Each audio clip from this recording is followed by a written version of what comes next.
السلام علیکم ناظرین۔ محمد حارث کے عمان کے خلاف لمبے شاٹس۔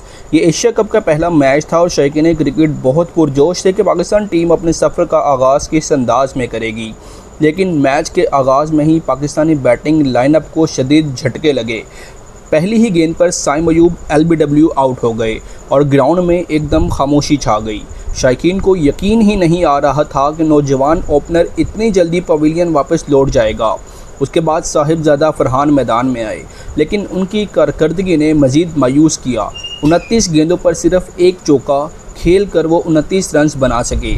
5 اوورز تک وہ وکٹ پر کھڑے تو رہے، لیکن رنز کی رفتار کو بڑھا نہ سکے۔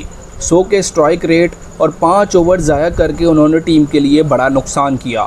ایسے میچز میں جہاں ہر رن قیمتی ہوتا ہے، وہاں اس طرح کا کھیل ٹیم پر مزید دباؤ ڈال دیتا ہے۔ ادھر حسن نواز نے بھی کمال کر دیا۔ تقریباً 3 اوورز انہوں نے ضائع کیے اور 15 گیندوں پر صرف 9 رنز بنائے۔ وہ نہ شاٹس کھیل سکے اور نہ ہی اسٹرائک کو گھما سکے۔ یہ سست بیٹنگ بھی ٹیم کے لیے بوجھ بن گئی۔ اور تو اور کپتان سلمان علی آغا بھی پہلی ہی گیند پر آؤٹ ہو گئے، جس کے بعد پاکستانی بیٹنگ مزید دباؤ میں آ گئی۔ فخر زمان نے بیٹنگ میں کچھ تیزی دکھانے کی کوشش کی۔ انہوں نے 16 گیندوں پر 23 رنز بنائے اور 2 چوکے بھی لگائے، لیکن وہ بھی کوئی بڑی اننگز نہ کھیل سکے۔ اس طرح پاکستان کے بیشتر بیٹر ناکام رہے اور شائقین کے دل ٹوٹتے چلے گئے۔ لیکن ایک کھلاڑی اس نے امید جگائی اور ٹیم کو سنبھالا، وہ تھے محمد حارث۔ انہوں نے شاندار انداز میں بیٹنگ کی اور مشکل وقت میں ٹیم کو سہارا دیا۔ 43 گیندوں پر انہوں نے 66 رن سکور کیے۔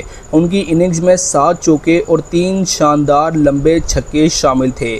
ان کے شاٹس دیکھ کر تماشائی جھوم اٹھے اور ایک بار پھر میچ میں دلچسپی پیدا ہو گئی۔ محمد حارث کی بیٹنگ کا سب سے خاص پہلو یہ تھا کہ انہوں نے دباؤ کے باوجود بے خوف کھیل کر مظاہرہ کیا۔ ان کے اسٹروک ہر طرف بکھرے ہوئے تھے اور وہ 360 ڈگری کھیلنے کی کوشش کر رہے تھے۔ ان کے شاٹس میں اعتماد اور طاقت دونوں جھلک رہی تھی۔ بھارتی کمنٹیٹر بھی ان کی تعریف کیے بغیر نہ رہ سکے۔ وہ بار بار یہ کہتے سنائی دیے کہ اگر یہ کھلاڑی چل گیا تو وہ کسی بھی ٹیم کو اکیلا ہی ہرا سکتا ہے۔ ناظرین، یہ بات کسی حد تک سچ بھی لگ رہی تھی، کیونکہ جس طرح وہ چھکے لگا رہے تھے، لگ ایسا رہا تھا کہ عمان کے بولرز کے پاس ان کے لیے کوئی جواب نہیں ہے۔ ان کا بیٹنگ سٹائل جدید دور کی کرکٹ کے عین مطابق ہے۔ وہ صرف ایک اینڈ پر کھڑے ہو کر رنز نہیں بناتے، بلکہ گیند کو ہر سمت میں مارنے کی کوشش کرتے ہیں، اور یہی خوبی انہیں خاص بناتی ہے۔